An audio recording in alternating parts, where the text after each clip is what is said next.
What's up guys, welcome back to Doob's Booze Reviews. Today we're doing a dual episode. We're checking out Cruzan's Distillers collection of their 5-year aged light and dark rum.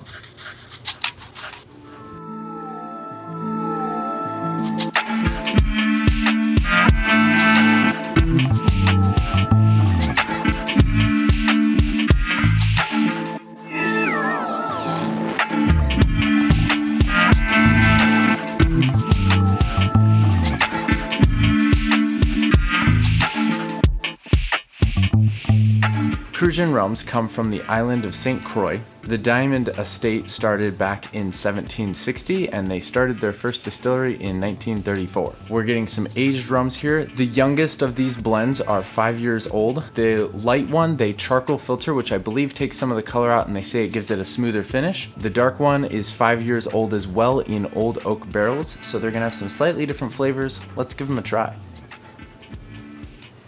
Very earthy on the nose. There's a little bit of a zing to it, not too much.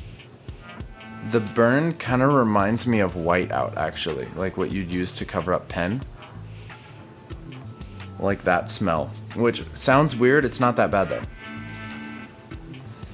There's some lime, some vanilla, but yeah, you definitely get vanilla, coconut, and lime on the nose.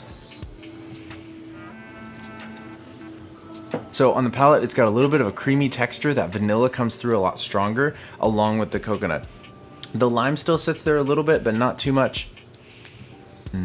Little touch of orange in there as well. It's a nice light rum. Very subtle in flavor though, so very easy to use in a lot of light-bodied cocktails. A good cocktail for this, because of those creamy textures and that vanilla and kind of coconut flavors, I think a pina colada would honestly be really good with this rum. Especially using an aged rum in a pina colada will just kind of add a little bit more complexity than using your typical white rum. Throw a little bit of lime juice in there as well. It's just gonna brighten up that pina colada nicely, and I think that would be a really good cocktail. Yeah, overall, not bad. Very light rum. There's not too much flavor to it, but that's what you kind of expect from white rums. Especially the charcoal filtering, I think that pulled out some of the flavor. Let's move on to the dark and see the difference between the light and the dark.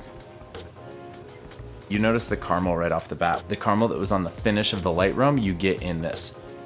You definitely get caramel and oak right up front. A little bit of, I want to say, red clay, which the caramel really kind of seeps into that flavor, so it's really hard to kind of pick it apart, but it's like a caramel mixed with red clay that's bringing out this rum flavor. It's quite good. It's like a little bit sweet. There's a little bit of zing on it, but it's different than the zing on that one.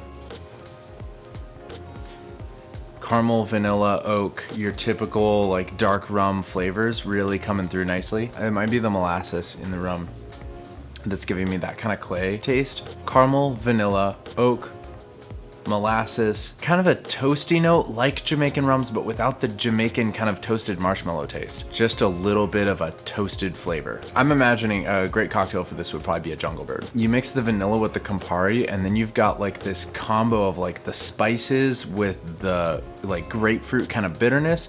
The grapefruit bitterness would go along with that toasted flavor. The vanilla would just shine through and keep it nice and sweet. The lime juice would just add a nice bright color to everything. I think that would be delicious. A good price point, both of these bottles you're gonna spend between $20 and $25. So kind of your mid-range, not too high, not too low. For a not too expensive rum, I think it's got more flavor than what you're typically used to. Thank you guys so much for watching. Hit that like button and hit that bell notification in case I come out with something that you're really interested in, then you can stay informed. I will see you guys in the next video. Peace.